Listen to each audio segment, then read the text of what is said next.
So imagine a deer running in the woods at night. Fast.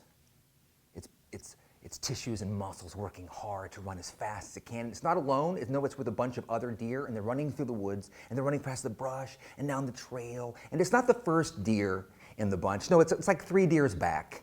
And one of the deer's in the front, it busts through this clearing, and you hear clop, clop, and it keeps going. And then the second deer, it busts through the clearing, and it goes clop, clop, and it keeps going. And then the third deer, the one we're imagining, it breaks through the clearing, and its little hooves go clop, clop on the street.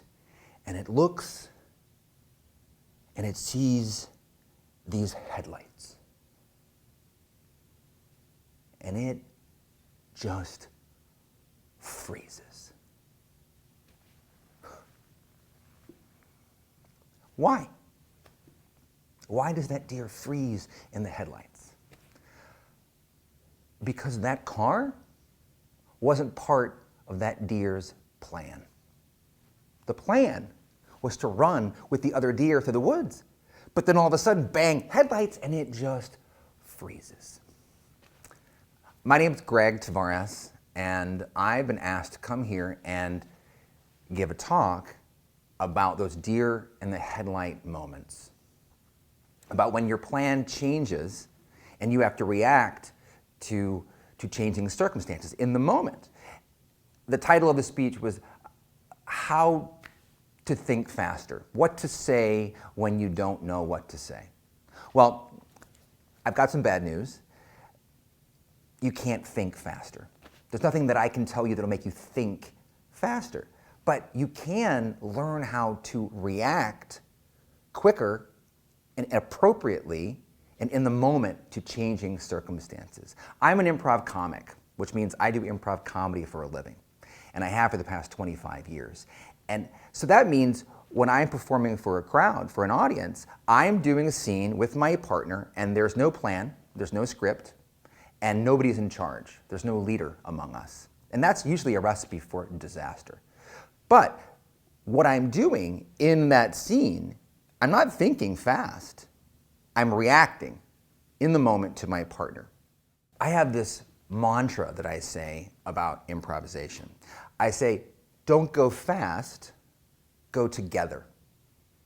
So when I'm in a scene with my partner and we're creating something that the audience wants to find funny, my job is not to think. In fact, if I think, I'm lost. I have to just react to my partner in the moment, in real time. And I'll tell you a secret. These are faster than this. My ears are so much faster than my mouth. I can listen faster than I can talk. And here's another secret.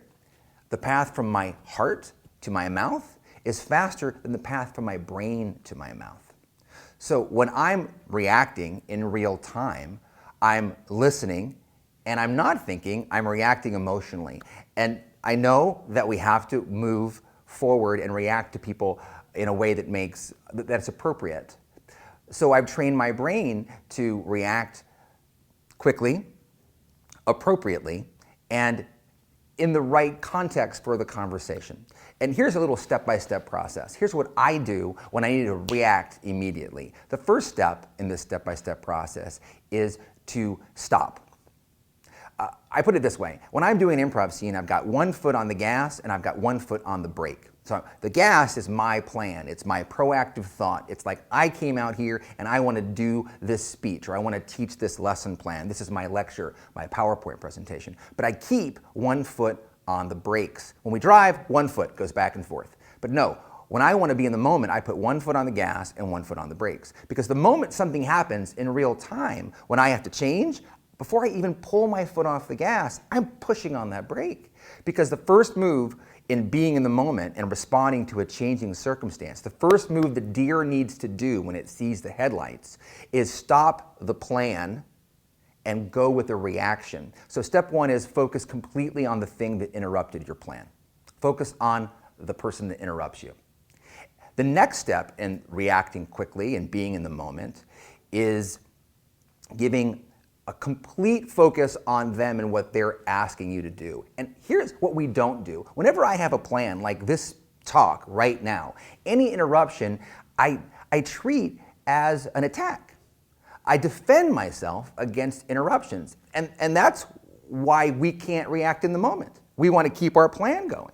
But what I'm telling you is this, is instead of looking at that interruption as competition to my plan, I have to look at it as collaboration with my teaching. Their question, their interruption is what my teaching created. It's the very next thing that my lesson should do. In fact, when I'm teaching and I'm interrupted and I place 100% of my focus on other, and I listen and I get in the moment with them and I give them an appropriate reaction, that interaction often becomes a part of the lesson the next time I teach. So how can you get better at pressing that foot on the gas in the middle of your plan? How can you get better at reactive thinking instead of proactive thinking? And I'm not giving any shade to proactive thinking. I think proactive thinking is so important when you're creating a plan and organizing people's time. But in order to not be the deer in the headlights, you have to be able to react in the moment. How do you get better at doing that? You have to plan for the unplanned. Here's what I'm saying, is if you never practice breaking your routine, you won't be very good at it. And every single time your routine gets broken, you'll go into this moment of shock. You'll get back on your heels and you won't know how to react. But if you, in your proactive plan, in your lesson plan, create windows of opportunity for you to stop going by plan and go into the moment and react to changing circumstances, then you'll get better at doing it. If you create a 10-minute sequence in your regular lesson where you are open to feedback and have to react to that thing you don't control, and that's the problem.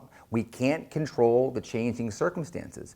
But if you create a window of time in your instruction where you're going to open up to feedback or question and answer, or perhaps you even express a concept you've expressed a million times in a brand new way, then you'll be training yourself for the unplanned. That's why when people do improvisation, they can handle the unplanned, because that's all we ever do. All we ever do is habitualize going without a plan. So we're better with it. So you can organize your class so that you can create opportunities for you to learn how to deal with the unexpected. And I even have 3 little exercises for you to try all by yourself. The first exercise is called breaking a routine. I want you to the next time you're entering into anything that you've done a million times, maybe you're driving home or making your favorite meal. It could be even like you're on break and you always go to the same coffee shop. I want you to, in the middle of that routine, break it. Do it in a different way. Take a different path home than you usually do. And when you change your routine, when you break it, I want you to see how you feel about it. It might create some anxiety, and that's okay. You could be irritated by having to do it differently. It might take more time, for example. But you also may experience what happens after you break the routine in a richer and more detailed way. When you take that alternate route home, you may see a building you've never seen before, or a park. Certainly, you might hear a song on the radio you never heard before. You will be doing what you've done a million times in a different way, and it will change the way you do it, and it will start to train you how to deal with the changing circumstances. Second exercise I want you to try at home, or with a colleague, with a loved one or a colleague, somebody you know. I want everything that you say in that conversation to directly relate to the last thing said. Instead of going with your agenda or your to-do list or what you came in to talk about, when you're talking to this colleague or this loved one, every time they finish what they're saying, what you say directly relates to the last thing said. That's what being in the moment feels like. Have that conversation and then have a moment of assessment afterwards. How did that feel? Did it feel like a different way to interact? Was I successful at doing it? Did it cause anxiety? Did I get angry or agitated? When we do new things, we can get angry and agitated. That's okay, but we can eventually overcome that through exposure to that stress. And I think that's why the deer stops in the headlights, because it didn't want the car to be there. So if it reacted to the car in real time, in the appropriate manner, any reaction to the car would save the deer's life. The only thing that kills the deer is its freezing. So I'm trying to give you something else you can do besides freeze in that moment.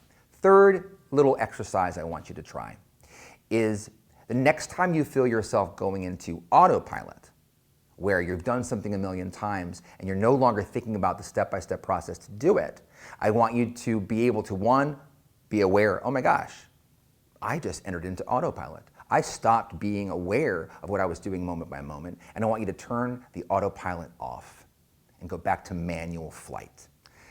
Because that is something that we can do to ensure that when the changing circumstances happen, we'll be more prepared to push the brake and be in the moment with that interruption. The moment we enter into autopilot, we're going to be numb or unaware to the changing circumstances around us. So that's the third exercise. I want you to be aware of the next time you enter into autopilot and wake yourself up and press manual flight. So you can be aware of what's happening moment by moment. One of the definitions of expert is to know when your regular routine is no longer appropriate. Imagine a brain surgeon.